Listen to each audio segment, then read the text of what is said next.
Hello everyone, Assalamu alaikum. Today I'll talk about priority CPU scheduling algorithm. By using priority CPU scheduling algorithm, we have to solve this problem. And this will use non-primitive priority CPU scheduling, where the process with the highest priority is executed first. এখানে একটা বিষয় আছে যে highest priority জিনিসটা কি দেখেন যে প্রায়োরিটির কথা বলা আছে আমরা first come first serve shortage of first CPU scheduling দেখেছি সেখানে শুধুমাত্র আমরা প্রসেস অ্যারাইভাল টাইম এবং বাস টাইম এই তিনটা কলাম পড়েছিলাম কিন্তু প্রায়োরিটি সিপিইউ শিডিউলিং এ আমাদের অ্যাডিশনাল একটা কলাম সেটা হচ্ছে প্রায়োরিটি কলাম এবং প্রত্যেকটা প্রসেসের প্রায়োরিটি দেওয়া আছে এখন lowest priority number is the highest priority low value high priority এই ডিসিপ্লিন মেনটেন করা হবে তার মানে এখানে দেখেন প্রায়োরিটি 1 থেকে শুরু করে 1 2 4 3 দেওয়া আছে তার মানে 1 প্রায়োরিটি যেটা সেটা হচ্ছে P1 প্রসেসের প্রায়োরিটি সবচেয়ে বেশি কারণ লো ভ্যালু হাই প্রায়োরিটি ওকে এরপরে প্রায়োরিটি কার প্রায়োরিটি 2 কার P2 প্রসেসের এরপরে প্রায়োরিটি হচ্ছে P4 প্রসেসের দেন সবচেয়ে এই প্রবলেমের সবচেয়ে কম প্রায়োরিটি সেটা হচ্ছে P3 প্রসেসের এইজন্য বলা হচ্ছে যে লোয়েস্ট প্রায়োরিটি নাম্বার তার প্রায়োরিটি হচ্ছে কি সবচেয়ে হাই হবে তাহলে এই টেবিলে আমাদের কি হলো যে দেখা যাচ্ছে অ্যারাইভাল টাইম বাস টাইম এবং প্রায়োরিটি দেওয়া আছে এই প্রবলেমটা সলভ করতে হবে এবং আমাদের ফাইন্ড আউট করতে হবে number 1 Gantt chart average completion time average turnaround time average waiting time and average response time আবার আমি একটা কথা রিপিট করছি যে লো ভ্যালু হাই প্রায়োরিটি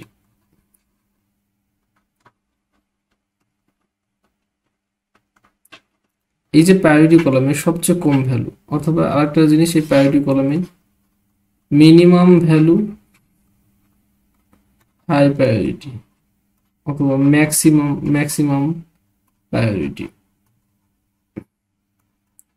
ওকে এই ডিসিপ্লিন এখানে ফলো করা হবে তো চলুন আমরা এখন গ্যান্ট চার্ট ড্র করব তো এই গ্যান্ট চার্ট কনস্ট্রাকশনে দেখেন আমরা জানি আমাদের রেডি স্টেট বা রেডি কিউ আছে রেডি স্টেটও বলা হয় অথবা রেডি কিউ স্টেট বলা হয় ওকে রেডি কিউ স্টেটে আমাদের শুরুতেই প্রায়োরিটির দিকে আমরা ফোকাস করব না শুরুতে অ্যারাইভাল টাইমের উপর ফোকাস করব সো 0 অ্যারাইভাল টাইমে রেডি কিউতে এসেছে P3 প্রসেস তাহলে গ্যান্ট চার্টটা শুরু হবে হচ্ছে 0 টাইমে কারণ এই মুহূর্তে রেডি কিউতে P3 প্রসেসটা আছে তাহলে এই P3 প্রসেসটা এক্সিকিউট হবে আর এই প্রবলেমটা হচ্ছে নন প্রিমিটিভ তাই এই P3 এর বাস টাইম কত 8 সো তার সমস্ত বাস টাইম পর্যন্ত সে সিপিইউ এর কাছ থেকে সার্ভিস নেবে তাহলে 0 + 8 ইজ ইকুয়াল টু 8 এন্ড 0 + 8 কিন্তু এখানে এক্সিকিউটটা হয়েছে কিভাবে 0 1 2 তাহলে 1 টাইমে অ্যারাইভ করছে কে 1 টাইমে অ্যারাইভ করছে হচ্ছে P2 প্রসেস 2 টাইমে কোনো প্রসেস অ্যারাইভ করেনি 3 টাইমে অ্যারাইভ করছে হচ্ছে P4 প্রসেস 4 টাইমে কোনো প্রসেস অ্যারাইভ করে নাই 5 arrival time 5 a process P1 arrive করছে সবগুলো প্রসেস অ্যারাইভ করে সে 6 7 এভাবে 8 যখন 8 বেজে গেছে তখন হচ্ছে P3 প্রসেসটা রেডি কিউ থেকে ভ্যানিশ হয়ে গেছে হয়ে যাওয়ার পরে এখন এই তিনটা প্রসেস আছে রেডি কিউতে ওকে এই তিনটা প্রসেসের মধ্য থেকে সবচেয়ে প্রায়োরিটি বেশি কার যেহেতু এটা বাদ P3 প্রসেস বাদ তাহলে P1 প্রসেসের হচ্ছে সবচেয়ে প্রায়োরিটি বেশি তাহলে এখানে P1 প্রসেস যদিও সবার পরে রেডি কিউতে এসেছে কিন্তু তার প্রায়োরিটি হাইয়েস্ট হওয়ার কারণে সে এখন কি হবে এই তিনজনের মধ্য থেকে সবার আগে এক্সিকিউট হবে তাহলে P1 এর বাস টাইম কত P1 এর বাস টাইম হচ্ছে 5 তাহলে 8 + 5 = 13 টাইমে P1 প্রসেসটা রেডি কিউ থেকে কি হবে টার্মিনেট স্টেটে সে চলে যাবে সিপিইউ এর কাছ থেকে সার্ভিস নিয়ে টার্মিনেট করবে ওকে এখন এই P2 এবং P4 P4 এই দুটো প্রসেসের মধ্যে হাইয়েস্ট প্রায়োরিটি কার? তাহলে আমরা দেখতেছি যে P2 প্রসেসের হাইয়েস্ট প্রায়োরিটি। সো P2 প্রসেসের বাস টাইম কত? 3। So 13 plus 3 equal to 16। তাহলে 16 টাইমে P2 প্রসেস ভ্যানিশ হয়ে যাবে। এখন রেডিতে আমাদের মাত্র একটা হচ্ছে প্রসেস আছে, সেটা হচ্ছে P4। তাহলে এই P4 কে আমাদের কি করতে হবে? তার বাস টাইম পর্যন্ত সার্ভিস দিতে হবে। তাহলে কত হবে? 16 প্লাস 6 ইকুয়াল টু 22। 22 তো আমাদের শেষ হয়ে যাবে। অ্যাকচুয়ালি আমি যদি এভাবে বলি যে at time 0 P3 is only process in the queue. It starts execution since there are no other processes available. ওকে, কারণ অন্য কোনো প্রসেস P3 থাকা অবস্থায় ছিল না। এরপরে কি হলো? যখন when P3 finishes at time 8 টাইমে যখন ফিনিশ করলো, the ready queue constraint কি P2, P4 এবং P1 processes. Among three processes, P1 has the highest priority. Okay, so it execute next. তাই কি হলো? P1 টাকে এক্সিকিউট করা হলো। ওকে, এরপরে পরবর্তী যে স্টেপটা আছে সেটা হচ্ছে যে at time 13 এই 13 টাইমে কি হচ্ছে? The remaining processes are P2 and P4 ছিল, এবং এই P2 and P4 P2 has the highest priority, then হচ্ছে P4 process. That's why P2 execute next. তাই P2 এর পরে এক্সিকিউট হয়েছে, এবং finally P4 executes after P2.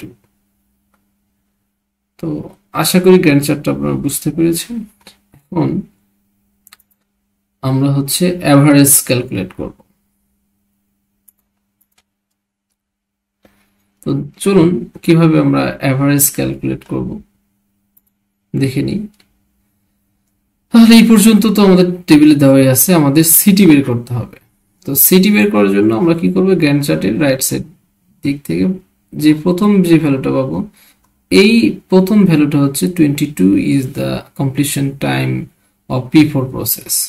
Okay, then 16 is the completion time for P2 process. Then 13 is the completion time for P1 process, and 8 is the completion time for P3 process. So completion time বের করা হয়ে গেছে আমাদের। এরপরে আমাদের calculate করতে হবে turn around time, TAT। তাহলে TAT এর ফর্মুলাটা হচ্ছে completion time minus arrival time. So this is completion time and this is arrival time. So completion time for P1 is 13 and arrival time of P1 is 5. That's why 13 minus 5 equal to 8. 16 minus 1 is equal to 15 is the turnaround time for P2 process. 8 minus 0 is equal to 8 is the turnaround time for P3 process.